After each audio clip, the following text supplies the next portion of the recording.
boys are off again. Now that summer holidays are over, the troopship Lancashire sails from Southampton, taking Britain's guardians of the peace to the troubled spots of the earth. These Surreys are going to Shanghai, the Durhams to Tientsin, so long Pop, and the 54th Field Company of the Royal Engineers to Egypt. The secrecy surrounding D-Day has hidden the role of Southampton as the springboard for Operation Overlord in World War II.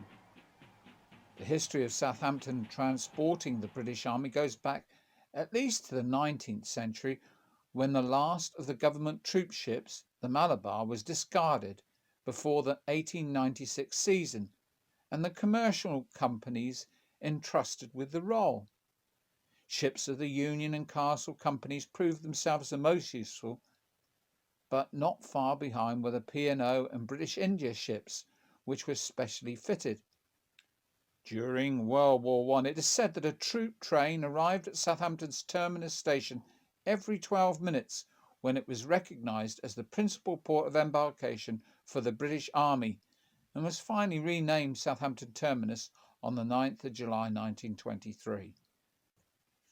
In the Imperial War Museum film, we can see troops of the British Expeditionary Force arriving at the terminus station attached to South Western Hotel in September 1939 during the 8-month period known as the Phoney War.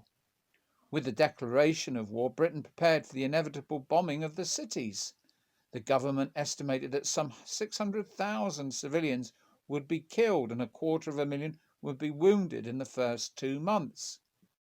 Within 3 days, 1.5 million people had left the big cities. Whole schools were dispatched with their teachers, and a new word came into common usage: evacuee.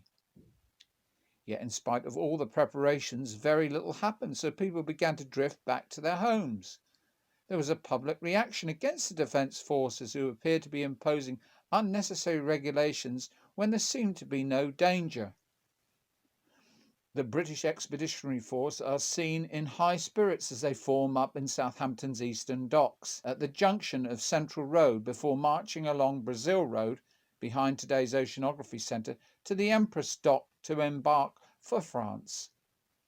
Of course, these are the same troops that, if they were lucky, would return in small boats at the time of Dunkirk.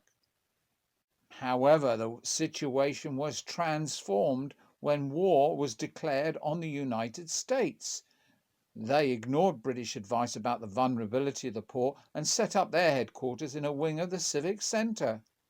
South Western Hotel became HMS Shrapnel and the headquarters of Combined Operations Military Movement Control during D-Day and Operation Overlord, when the success of Operation Neptune depended on the continual shuttle of landing craft sailing in unnumbered convoys, some from the same berth seen in the film used by the BEF in 1940. In all, 24 convoys sailed before or on D-Day for the main assault, with the immediate follow-up to arrive by D-Day +3, and a daily schedule of 8 convoys per day was planned, with 38 escort groups, each made up of destroyers, frigates, corvettes and trawlers, to protect these movements.